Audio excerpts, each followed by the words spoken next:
Stranger Things has always felt like finding a dusty VHS tape in the attic, something you forgot you even had until you slide it in and let it play. The whole show leans into that kind of memory. It's overflowing with nostalgia in every single scene, and that's part of why I love it. It knows exactly what it's doing and what kind of emotions it wants to achieve. It's pulling straight from 80s movies, music, pop culture, and is packaging all of that into something that feels both familiar and fresh at the same time.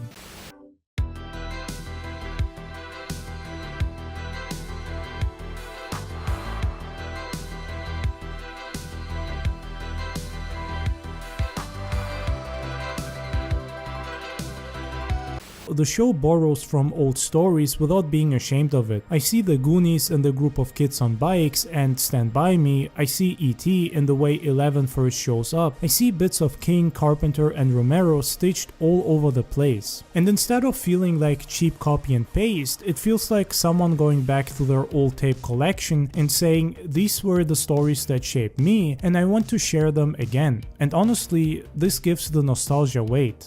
Proton Blaster.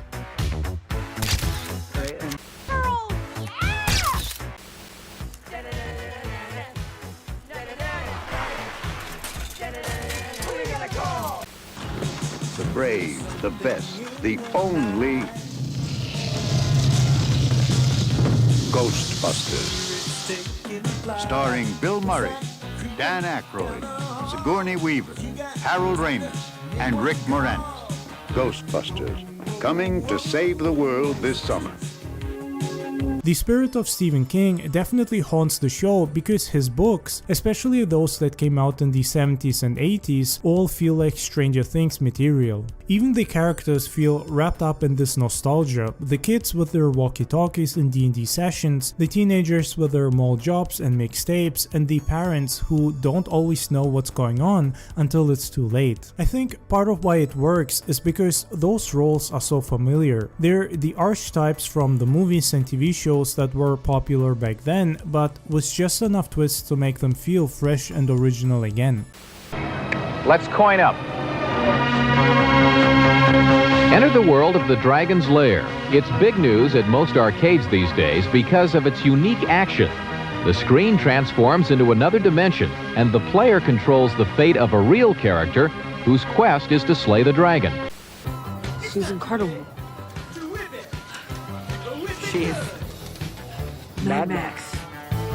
It's also interesting just how much D&D shapes a lot of the themes and elements of the show. Every monster or supernatural occurrence is explained with D&D lore. If you think about it, we don't really know how these supernatural and otherworldly creatures are actually called. To me, Stranger Things leans so heavily on nostalgia because it understands how powerful memory can be. It's not just about making Hawkins look like the 80s or like the typical Stephen King small town that has to deal with scary stuff at every turn. For some, it's the last real taste of innocence. I'm never gonna get out of this town, am I, Gory? You can do anything you want, man. And the first real taste of life. This is really a good time. The most. a blast. But for everyone, it's the time that memories are made of. So darling, darling, stand by me.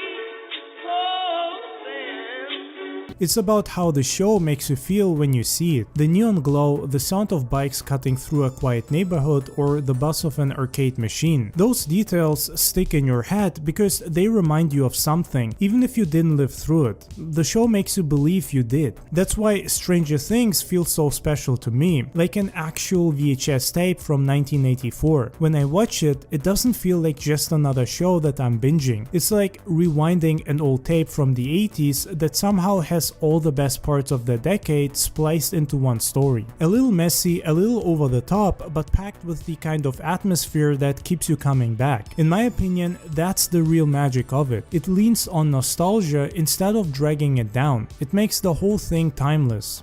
Starcourt Mall is one of the finest shopping facilities in America and beyond. So come on down. And remember, Starcourt Mall has it all. Starcourt is an all-American subsidiary of Starcourt Industries and International Enterprise.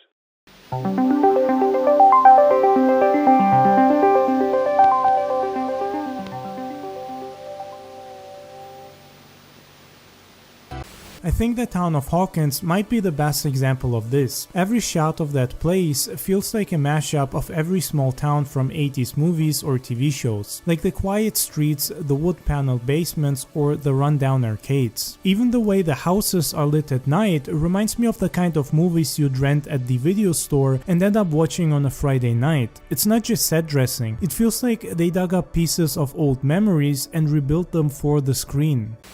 Earth, America, Indiana, Hawkins. A growing patriotic community and a shining example of the American dream. I mean, seriously, the whole show feels like a mashup of every single 80s movie and cliché imaginable, while at the same time doing its own thing and being extremely original. Yes, Jennifer, you've been chosen to get on the party line. It's the exciting way to meet people from all over the country. Just pick up the phone and call 1-809-544-CHAT. You can make new friends, chat with old ones, and maybe find that one really special friend 24 hours a day. Call 1-809-544-CHAT. That's 1-809-544-CHAT. Season 3 and 4 are by far the ones that are overflowing with 80s nostalgia the most, and I think it's really interesting how the Duffer Brothers managed to mix horror, humor, action, mystery, and sci-fi in such an interesting way. Just speak louder. I intercepted a secret Russian communication. Jeez, shh. Yeah, okay, that's what I thought you said.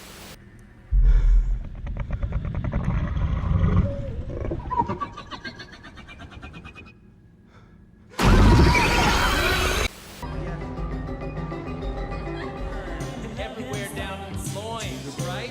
Come on, ladies, show me what you got. Slow now. I mean, seriously, one moment Season 3 has characters that are literally a direct reference to the Terminator, and the next you see Lovecraftian monsters destroy neon-drenched malls. Not many shows or movies, especially modern ones, are able to mix so many different genres and themes and end up with a high-quality product. I'm not a cop. Yeah, no shit, Khrushchev. Oh, shit! Don't look at them. At me. They wait on handguns, but the rifles you can take right now. You can't do that. Wrong. Because you're a policeman. Policemen have rules. Oh, yeah. You won't hurt me. Oh, yeah? Why not? Because you're a policeman. There are rules for policemen.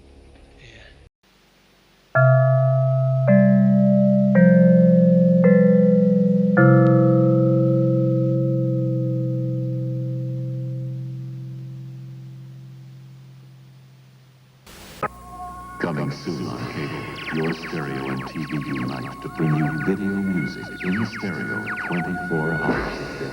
You better run! You better hide! It's just the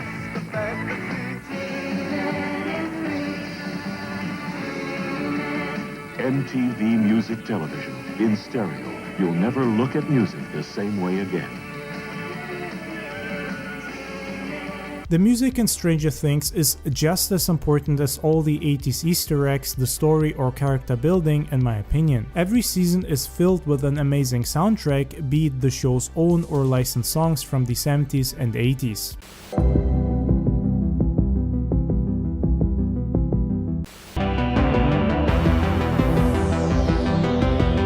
And I feel like this mix of original and licensed music makes it stand out so much because both are carefully curated. The show knows when to play its own soundtrack and when a scene should be drenched in 80s new wave and pop. The music in general is where the nostalgia hits me the hardest. The synth score feels like it could have been pulled from a Carpenter film or some forgotten B-movie soundtrack.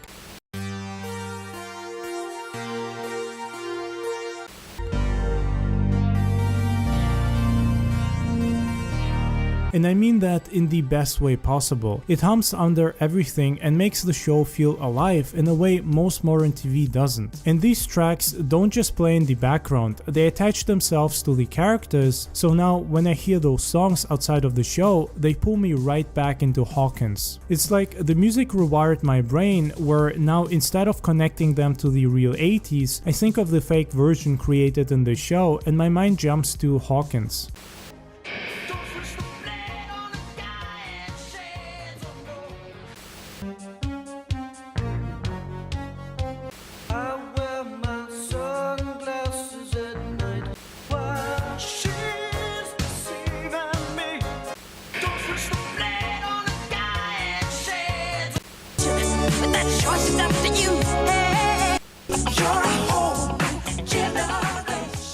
It gives me fake nostalgia similar to how I experienced it by playing GTA Vice City, because I never grew up or experienced the 80s, and I know that a big chunk of the show's fan base hasn't been around in that decade either. And yet, I feel like in a strange, distant way, I did experience the 80s through stuff like Stranger Things or Vice City.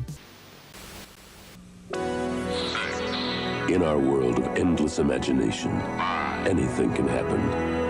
And those of you who wear Levi's jeans know what I'm talking about. Because anywhere our minds can go, we can follow too.